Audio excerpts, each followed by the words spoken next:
In the last video, we learned that if we have three vectors to add up, we can pick any two vectors to add first, and then we'll add the last vector later on. For example, I can choose to pick A and B, so I add A and B first, and then I'll add C later. So if I know completely what vector A is for its magnitude and direction, and similarly I know B and C as well, I can find the magnitude of the vector D. Let's see how we are going to do that. We know that if we add two vectors in this formulation, we can use this equation to calculate the magnitude of the summed vector, and we can use this equation to determine the direction of the summed vector. Right there. So to solve for the magnitude of the vector D, we can work backward. So let's call this vector, let's call it E. So D is going to be equal to E plus C. So this guy is E. So now we have the form D is equal to C plus E. So in order to know D, we have to know C. We have to know E. We have to know C and E again. And cosine of theta, if we want to use that formula. What is theta in this case? Theta in this case has to be this one. This one. Let's call this theta CE. We want this. We know this. We need to find this one and that one. So now we have unknowns.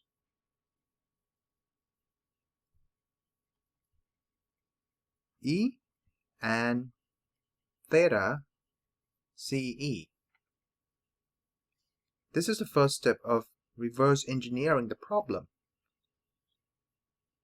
Can we find E?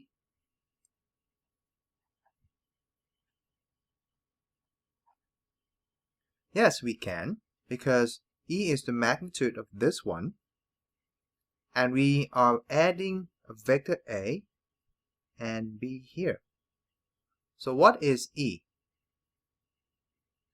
E is going to be A squared plus B squared plus 2AB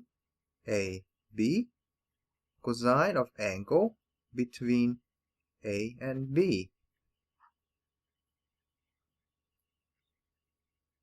We know A, we know B, because we completely know the vector A and vector B. What is this angle? Theta AB.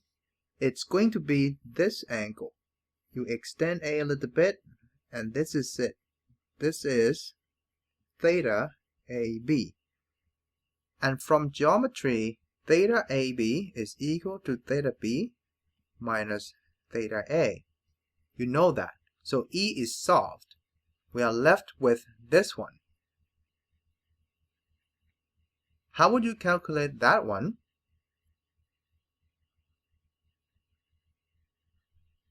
Find theta CE. This is theta CE, right? So theta CE is going to be equal to, from geometry again, it's going to be theta C minus this thing. What is that? This is equal to this one. So that's theta E. How do we find theta E? Theta E is theta A over here plus this angle, let's call beta. Where do we find beta? We can use this one because beta is the angle between the vector E to the vector A. And E is made of A plus B, right? So we have that from E is equal to A plus B.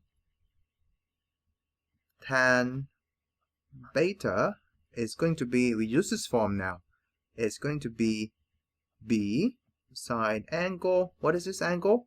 This is the angle between A and B, right? So it is this one, theta AB, and we know that from this equation. And then we divide it by A plus B cosine of the same angle. We calculate beta, we will know theta E, and theta E will give us theta CE. So theta CE is now a known value. E is already a known value. So the two unknowns have been solved. You can now calculate D. I know it's very messy.